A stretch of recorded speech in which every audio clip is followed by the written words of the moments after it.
ಈಗ ಲಕ್ಷ್ಮಣ್ ಸವದಿ ಅವರು ಮೊನ್ನೆ ಕೂಡ ಎಲೆಕ್ಷನ್ ಆದ್ಮೇಲೆ ಒಂದ್ ಮಾತು ಹೇಳಿದ್ರು, ನಮ್ ಕಡೆ ಚೀಟಿ ಐತಿ ನಾವೆಲ್ಲ ಮಾಡ್ತೇವೆ ಅಂತ. ಅವತ್ತು ಚುನಾವಣೆ ಆಯ್ತು, ಮುಗಿದೋಯ್ತು ಅಷ್ಟಕ್ಕೆ. ಮತ್ ಮುಂದೆ ನೋಡೋಣ. ಈಗ ಯಾಕದೆ ಹಳೆದು ಚುನಾವಣೆ ಎಲ್ಲ ಪರ ವಿರೋಧ ಆರೋಪಗಳು ಇದ್ದೇ ಇರ್ತದೆ.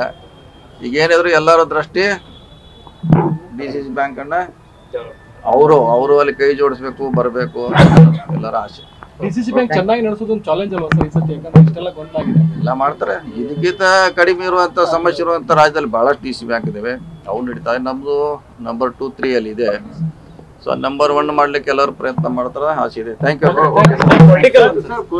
ಪ್ರತಿಭಟನೆ ಮಾಡ್ತಾ ಇದ್ದಾರೆ ಸಿಎಂ ನಿವಾಸಕ್ಕೆ ಮುತ್ತಿಗೆ ಹಾಕಕ್ ಹೋಗಿದ್ರು. ಅದು ಅಗ್ರಹಾರದಲ್ಲಿ ಎಲ್ಲವೂ ಸಿಗ್ತಾ ಇದೆ ನೋಡಿ. ಅದು ವಿಡಿಯೋ ಹಳೇದು. ಅದು 23, 22, 23 ವಿಡಿಯೋಗಳನ್ನ ಹಳೇದು ಕೊಡ್ತಾರೆ. ಸೊ ನಿನ್ನೆ ಹೋಮ್ ಮಿನಿಸ್ಟರ್ ಕೂಡ ಒಂದು ಸಭೆ ಮಾಡಿದ್ದಾರೆ. ಬಹುಶಃ ನಿನ್ನೆ ವಾಪಸ್ ಹೋದ್ರು ಅವರು. ಸೊ ಅದು ಬಹಳಷ್ಟು ಹಳೇದಿದೆ. ಹೊಸದು ಇರ್ಬೋದು, ಇಲ್ಲತ್ತಿಲ್ಲ. ಹಳೇದು ವಿಡಿಯೋಗಳನ್ನ ಓಡಾಡ್ತಿದೆ. ಸೊ ಏನಿದ್ರು ಇದೇನು ಹೊಸದಲ್ಲ. ಜೈಲುಗಳ ಮೇಲೆ ರೇಡ್ ಮಾಡ್ತಾರೆ, ಅಲ್ಲಿ ಮೊಬೈಲ್ಗಳು, ಬೇರೆ ಬೇರೆ ಪದಾರ್ಥ ವಸ್ತುಗಳನ್ನು ಸೀಸ್ ಮಾಡಿದ್ದಾರೆ. ಸೊ ಈಗ ನಿಯಂತ್ರಣ ಮಾಡ್ತಾರೆ ನಮ್ಮ ಸರ್ಕಾರ. ಜೈಲಲ್ಲಿ ಒಂದು ಕ್ರಾಸ್ ಆಗ್ತದೆ ಸರ್. ಹೊರಗಡೆ ಇರುವಂತರು ಸಿಎಸ್ಎಫ್ನವರು, ಒಳಗಡೆ ಇರುವಂತರು ಸರ್. ಒಳಗಡೆ ಇರುವಂತವರು ಏನು ಪ್ರಿಸನರಿ ಪೊಲೀಸ್ ಇಬ್ಬರು ನಡುವೆ ಕ್ಲಾಸಸ್ ಆಗುತ್ತೆ. ಅದನ್ನ ಮಾಡಿದ್ರೆ ಸರಿ ಮಾಡ್ತಾರೆ. ಅದು ಹೋಮ್ ಮಿನಿಸ್ಟರ್ ಭಾಳ ಸೀರಿಯಸ್ ಆಗಿ ಸಭೆ ಮಾಡ್ತಾರೆ. ಅದು ಅವ್ರ ಇಲಾಖೆ ನಿಯಂತ್ರಣ ಬರ್ತದೆ. ಸೊ ಸರಿ ಮಾಡ್ತಾರೆ. ಗುರ್ಲಾಪುರದಲ್ಲಿ 10 ದಿನ ಹೋರಾಟ ಆಯ್ತು ಸರ್. ಗುರ್ಲಾಪುರದಲ್ಲಿ ಜಿಲ್ಲಾ ಉಸ್ತುವಾರಿ ಸಚಿವರು ಬರ್ಲಿಲ್ಲ ಅಂತ ಹೇಳಿ ಬಹಳ ಪ್ರತಿಭಟನೆ ಮಾಡಿದ್ರು. ಹೌದು, ನಮ್ದು ಯಾಕೆ ಹೋಗಿಲ್ಲ ಅಂದ್ರೆ ರೀಸನ್ ಇದೆ. ಸೊ ನಮಗೆ ಹೇಳಿದ್ರು 1200 ರೂಪಾಯಿ ಘೋಷಣೆ ಮಾಡಿದೆ, ಹಿಂದೆ ತಕ್ಕೊಳ್ತೀವಿ ಅಂತ ಹೇಳಿದ್ರು. ಯಾರು DC ಅವ್ರಿಗೆ ರೈತ ಸಂಘದ ಮಾತುಕತೆ ಅವ್ರು ನಡೀತಾನೆ ಇತ್ತು. ಮೊದಲು 3000 ಬಂತು, 3050 ಬಂತು, 3100 ಬಂದಾಗ DC ಆಫ್ನಲ್ಲಿ ಗಲಾಟೆ ಆಯ್ತು. ಅವ್ರಿಗೆ ನಮಗೆ ಆಗೋಲ್ಲ ಅಂತ ಅವರು ಇಲ್ಲಿಂದ ಗುರ್ಲಾಪುರಕ್ಕೆ ಶಿಫ್ಟ್ ಆದ್ರು.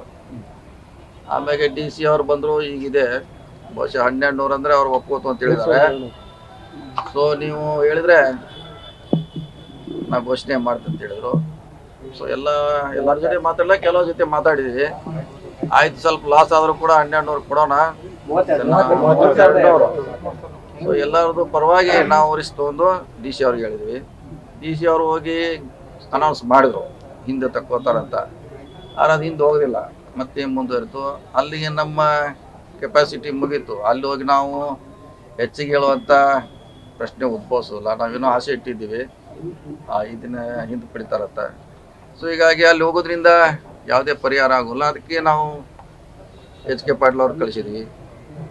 ಸೊ ನಂತರ ಅದು ಬೆಂಗಳೂರಿಗೆ ಶಿಫ್ಟ್ ಆಯಿತು. ಸೊ ಅಲ್ಲಿ ಪರಿಹಾರ ನಾವು ಹೋದ್ರೂ ಕೂಡ ಪರಿಹಾರ ಆಗ್ತಿರಕ್ಕಿಲ್ಲ. ಯಾಕೆ 1200ಕ್ಕಿಂತ ಹೆಚ್ಚಿಗೆ ಅಂತ ಅದಕ್ಕೆ ನನ್ನ ಕಡೆ ಇರಲಿಲ್ಲ, 3200. ಸೊ ಹೀಗಾಗಿ ನಾವು ಹೋಗದೇ ಇರೋದಕ್ಕೆ ಅದಕ್ಕೆ ಕಾರಣ.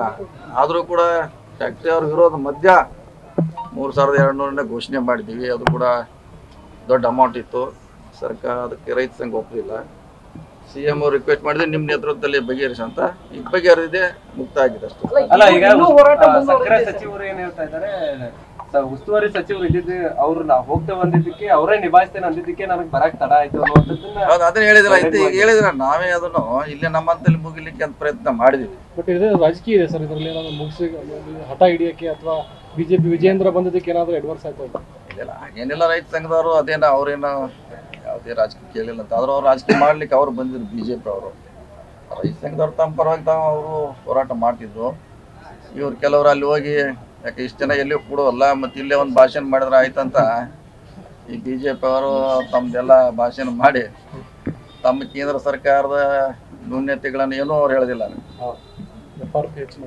MSP ಸಕ್ಕರೆ ರೇಟ್ ಹೆಚ್ಚು ಮಾಡೋರು ಅವರು, ಎಥನಾಲ್ ಕೋಟ ಹೆಚ್ಚು ಮಾಡೋರು ಅವರು, FRP ಫಿಕ್ಸ್ ಮಾಡೋರು ಅವರು. ರಾಜ್ಯ ಸರ್ಕಾರ ಅಂತ ಹೇಳಿ ನಮ್ಮ ಸರ್ಕಾರ ಮೇಲೆ ಕೆಟ್ಟರುವಂಥ ಪ್ರಯತ್ನ ಮಾಡ್ರು. ಅದನ್ನು CM ಅವರು ಭಾಳ ಉತ್ತಮವಾಗಿ ನಿಭಾಯಿಸಿ ರೈತರಿಗೆ. ಬಾಗಲಕೋಟೆ,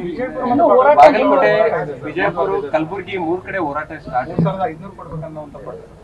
ನೋಡಿ, ಒಂದ್ಸರಿ ಸರ್ಕಾರ ಒಂದು ನಿರ್ಧಾರ ತಗೊಂಡ್ರೆ ಅದು ಎಲ್ಲರಿಗೂ ಅಪ್ಲಿಕೇಬಲ್ ಆಗುತ್ತೆ. ಸರ್ಕಾರ ಮಾಡಬೇಕು ಅವರು. ಯಾಕಂದ್ರೆ ಕಾರ್ಖಾನೆ ಕೂಡ ಉಳಿಬೇಕು, ರೈತರು ಉಳಿಬೇಕು. ಆ ಫಾರ್ಮರ್ದಲ್ಲಿ ಸರ್ಕಾರ ಮಾಡಿದೆ.